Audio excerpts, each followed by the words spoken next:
चलिए अब ये है क्वेश्चन नंबर 2 आपका इनकम फ्रॉम हाउस प्रॉपर्टी।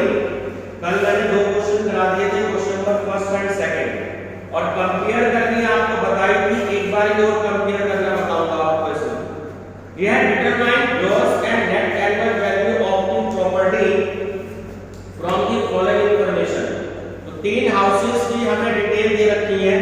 हम जो कंपेयर करेंगे वो सिर्फ और सिर्फ अभी फर्स्ट हाउस के बारे में बात करेंगे। ठीक, कैसे? तो फर्स्ट हाउस हमें देखना है। फर्स्ट हाउस में एक देखिए नई चीज आई है, अनरियलाइज्ड रेंट। अनरियलाइज्ड रेंट मतलब होता है ना वसूल हो पाना किराया। कई बार किराएदार जो है वो किराया नहीं दे पाता, सब कहते हैं ना वसूल हो पाया, ठीक है, किराया। नीचे है vacancy period of the house. It means कि हाउस जो है वो डैश दे रखा है इस क्वेश्चन में। इसका ना हाउस पूरे 12 महीने उसको किराया मिला, ठीक है। और रेंट ऑफ वैकेंसी पीरियड ये भी डैश है। उसके बाद है म्युनिसिपल टैक्स 10%। तो ये मैं आपको बताऊंगा, बहुत अच्छा क्वेश्चन है। तो आपको एक्सपेक्टेड रेंट की वैल्यू कैलकुलेट करनी है। एक्सपेक्टेड रेंट, तो कल मैंने आपको लाइन बताई थी कैसे कि higher of municipal value and fair rent. Higher of municipal value and fair rent, ठीक है। तो म्युनिसिपल वैल्यू आपको देखो क्वेश्चन में दे रखी है 60,000 रुपए, और फेयर रेंट की वैल्यू क्वेश्चन में है 68,000, 68,000। क्योंकि क्वेश्चन में आपको स्टैंडर्ड रेंट दे रखा है, तो ध्यान रखना कि कल मैंने आपको बताया था covered under rent control act है, ये मेंशन कर लीजिएगा, ठीक है। Covered under rent control act.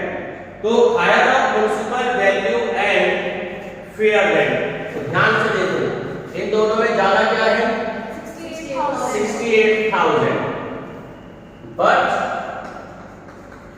Not exceeding to standard rent. अब देखो स्टैंडर्ड रेंट कितनी है सर? 62,000।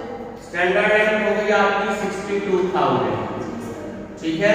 तो अब कंपेयर करें, 62,000 से ज्यादा नहीं होनी चाहिए, ठीक है। कल मैंने बताया था ये स्टैंडर्ड रेंट से ज्यादा नहीं होनी चाहिए।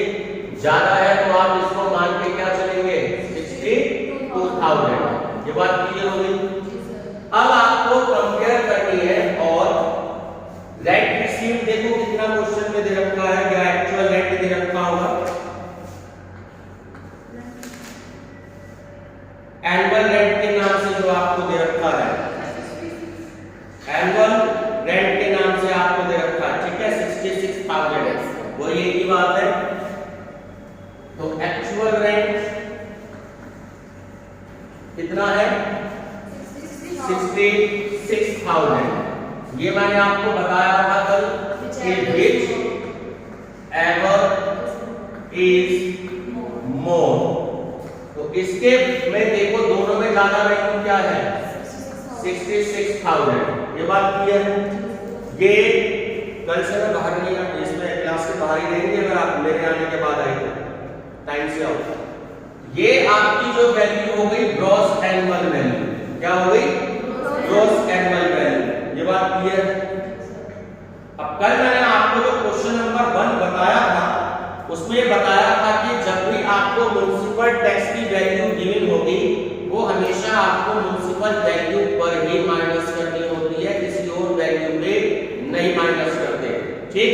तो म्युनिसिपल टैक्स देखो इसमें म्युनिसिपल वैल्यू दे रखी है आपको सबसे ऊपर 60,000 और सबसे लास्ट में म्युनिसिपल टैक्स दे रखे हैं आपको 10%। तो less municipal tax, municipal tax fees कितना हो गया एट द रेट ऑफ 10%। तो 60,000 का 10% हो गया आपका 6,000। ये बात क्लियर है। अब एक नई चीज आई थी, अभी फर्स्ट टाइम आप पढ़ रहे हैं अनरियलाइज्ड रेंट के बारे में। अगर कभी आपको क्वेश्चन में अनरियलाइज्ड रेंट दिया होता है तो एक बात ध्यान रखेंगे कि कि उसकी वैल्यू जो है हम म्युनिसिपल टैक्सेस के साथ ही लेकर के ग्रॉस एनुअल वैल्यू में से माइनस कर देते हैं। ठीक, तो यहां पर अनरियलाइज्ड रेंट कितना हो गया 2000। ठीक, अब माइनस कर देंगे 8000।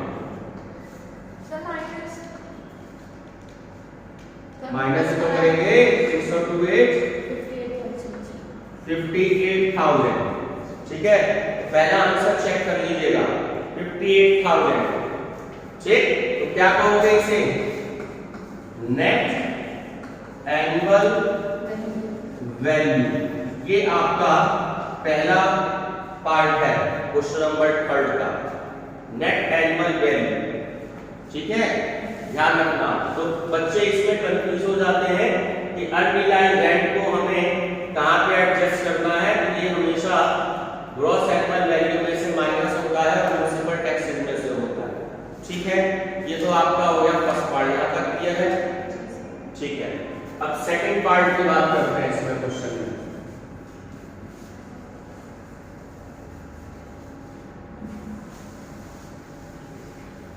क्योंकि अब इसमें वैकेंट की कंडीशन है तो इसको समझ लीजिएगा ध्यान से। सेकंड है, ध्यान देना कि vacancy period of the house यानी कि 1.5 मंथ, 1.5 महीने के लिए 1.5 मंथ के लिए जो है ये आपका मकान जो है वो खाली रहा। अब यहां पर थोड़ी सी कंफ्यूजन हो जाती है जो आपको ध्यान देनी है। ठीक है, अब सबसे पहले ध्यान से देखो, हायर ऑफ म्युनिसिपल वैल्यू बोलो कितनी है 64,000। फेयर रेंट बोलो 66,000। तो इन दोनों में ज्यादा क्या हो गई 66,000, but not exceeding to standard rent बोलो कितना है 62,000। इसमें भी 62 ही है। चलिए 62,000, तो यहां पर क्या आ गया 62,000। तो आपकी वैल्यू पता है 62,000 से ज्यादा नहीं होनी चाहिए, तो वैल्यू आपकी हो गई 62,000। यहां तक क्लियर है। अब ध्यान से देखो, इन्होंने जो एनुअल रेंट दे रखा है आपको क्वेश्चन में, ये आपका एक्चुअली रेंट है या रेंट रिसीव्ड है। तो जो एनुअल रेंट आपको इसमें इन्होंने गिवन है वो है 60,000। मिल गया। तो अब 1.5 महीने के लिए मकान आपका जो है वो खाली रहा। अब ध्यान से समझो इसमें कि ये जो आपका एनुअली रेंट है, ये रेंट आपका 12 महीने का है। ध्यान से समझ लेना, कभी भी वैकेंसी वाली अगर कंडीशन आए क्वेश्चन में तो 60,000 रुपए दे रखे हैं एनुअली रेंट है, यानी कि 12 महीने का किराया है आपका। ठीक है, तो 1 महीने का किराया आपका कितना हो गया 12 का 60, 5,000 रुपीज हो गया। ये बात क्लियर हो गई। तो 1.5 महीने का किराया जाहिर बात है इसका आधा कर दें 15 दिन का, तो 7,500 हो गया। और अगर ऐसे भी सॉल्व करना हो, ये तो 1 महीने का किराया है, सिंपली 2 महीने देता तो मैं क्या करता 5 2 10, 3 महीने देता तो 5 2 15। ठीक है, लेकिन अगर ऐसे भी कैलकुलेट करना हो आपको तो आप ऐसे भी कैलकुलेट कर सकते हो इसमें कि 60,000 into 1.5 डिवाइडेड बाय 12 सॉल्व करो कितनी वैल्यू आई, तो भी आपका 1.5 महीने का किराया आ जाएगा 7,500। ऐसे भी आप कैलकुलेट कर सकते हो।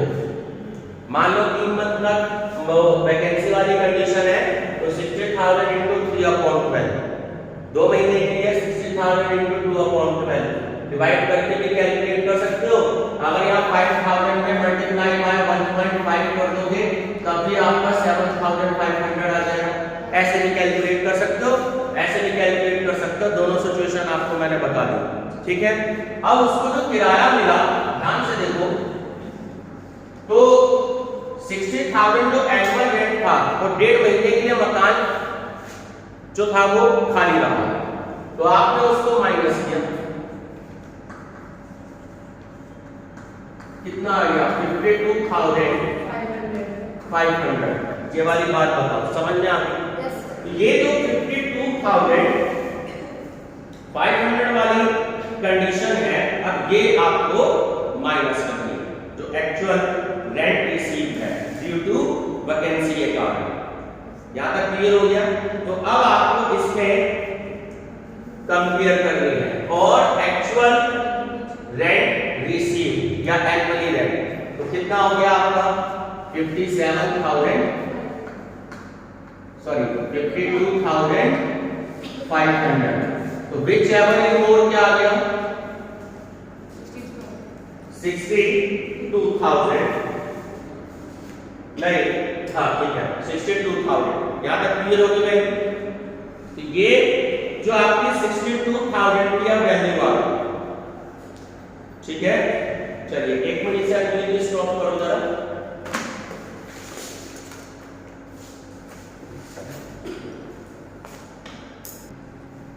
ठीक है, तो ग्रॉस एनुअल वैल्यू कैलकुलेट करने का तरीका ये हो गया expected rent minus loss due to vacancy. ये ध्यान रखना है वैकेंसी वाली सिचुएशन में, ये आपको हमेशा ध्यान रखना है। ये आपके पास वैल्यू कितनी हो गई 62,000 माइनस 7,500, तो आपकी वैल्यू कितनी आ गई 54,500। ये आपकी होगी ग्रॉस एनुअल वैल्यू। क्या हो गई ग्रॉस एनुअल वैल्यू। आगे की सिचुएशन वही है सेम कि लेस म्युनिसिपल टैक्स, बोलो कितना परसेंट है 20%. Eight the rate of 20%। ठीक है, तो म्युनिसिपल वैल्यू देखो क्वेश्चन में कितनी है 64,000 है। 64,000 का 20% कैलकुलेट करके बताइए कितनी वैल्यू आती है। सर 12,800. ठीक है, तो 12,800 रुपए। अब माइनस कर दो इसमें से ये सर 41,700. 41,700। तो ये आपकी आ गई नेट एनुअल वैल्यू, इसे हम शॉर्ट में कहते हैं NAV या एनुअल वैल्यू। ठीक है, तो क्वेश्चन इतना सा हो गया। वो जो मैंने आपको भी लाइन नोट करवाई 3-4, तो उसको आप शो करेंगे। ठीक है, तो ध्यान रखना जब भी लॉस ड्यू टू वैकेंसी है, यहाँ पे कंपेयर करने के बाद में एक बार आपको ये लिखना है कि rent actually received due to vacancy 52,500, वो सामने जो वर्किंग नोट्स है वो शो करके दिखाना। उसके बाद एक्सपेक्टेड रेंट में से भी आपको माइनस करके शो करना है। उसके बाद एक फार्मूला मैंने बताया ग्रॉस एनुअल वैल्यू का कि expected rent minus loss due to vacancy, और आगे सिंपल है कि municipal tax at the rate of 20%। ठीक है, इसमें अनरियलाइज्ड रेंट नहीं दिया क्वेश्चन में, देखो डैश पे रखा है। अगर अनरियलाइज्ड नहीं होता तो मैं यहीं पर ऐड कर देता, फिर यहां पे मैं इसको आगे माइनस कर देता। ठीक है, ध्यान रखें। आगे का जो थर्ड पार्ट है उसमें इन्होंने अनरियलाइज्ड फिर से दे दिया है। चलिए कोई बात नहीं, थर्ड पार्ट पढ़ते हैं इसका। ये आगे जो लॉन्ग क्वेश्चन आएंगे उसमें भी ऐसी आपको सिचुएशन आएगी वैकेंसी वाली, ये आपको थोड़ी सी ध्यान देनी है, नहीं तो क्वेश्चन जो है वो गलत हो जाता है। तो इस अमाउंट को भी हटा देते हैं और इस अमाउंट को भी हटा देते हैं।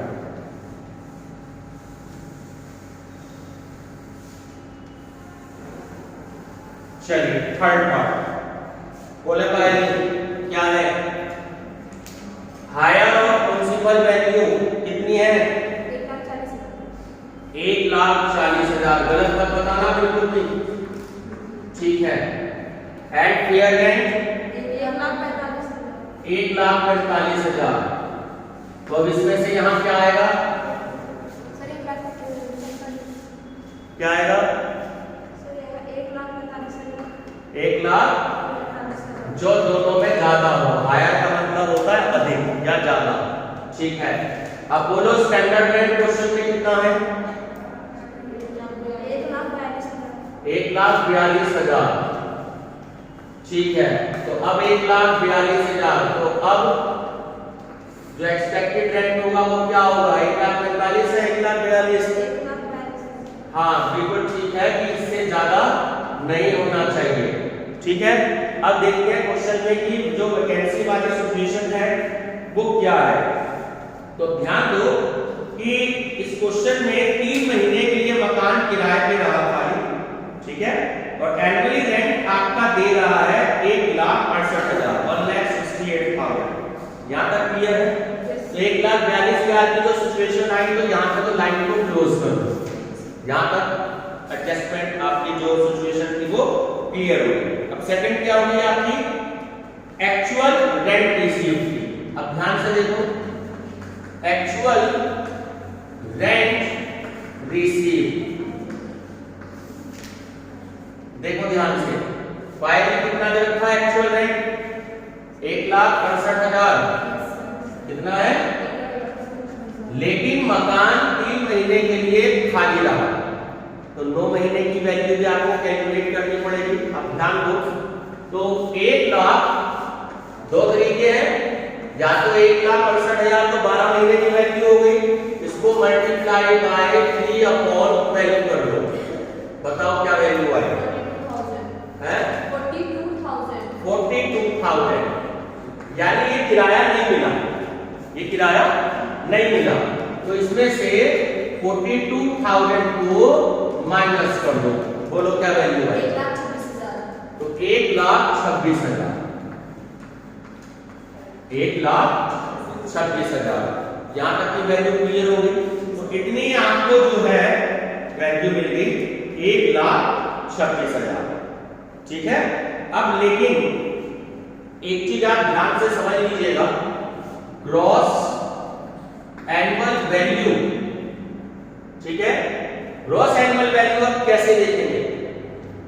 ये चीज ध्यान देना कि 1,42,000 से अगर ये क्वेश्चन में सिचुएशन नहीं दी होती तो आप 1,42,000 की कंपेयर करते 1,68,000 से, तो जो दोनों में ज्यादा होती तो वही लिखते ना 1,68,000, तो अभी भी सिचुएशन वही देखनी है आपको, अभी ध्यान से समझ लो, जो एक्चुअल रेंट रिसीव्ड है वो एक्सपेक्टेड रेंट से आपकी ज्यादा की वैल्यू है, ठीक है, इसलिए कंपेयर आपको इसी वैल्यू से करनी है, इस वैल्यू से नहीं करनी।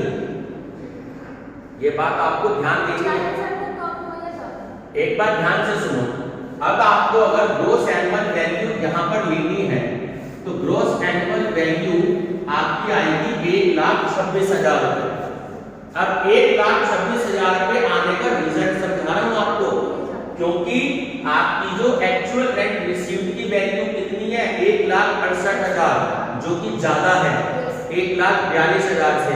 मैं ये कह रहा हूं कि अगर ये 42,000 की सिचुएशन ना होती तो तब वैल्यू क्या लेते? 1,68,000 ही तो लेते ना, 1,68,000। तो वही सिचुएशन बता रहा हूं कि हम यहाँ पे 1,26,000 की जो वैल्यू इसलिए ले रहे हैं क्योंकि एक्चुअल रेंट रिसीव्ड की वैल्यू आपकी एक्सपेक्टेड रेंट से ज्यादा की वैल्यू है, जब आप दोनों में कंपेयर कर रहे हैं। ये बात क्लियर हो गई? ध्यान रखना इसको क्वेश्चन में कंपेयर करते समय। बच्चे क्या करते हैं?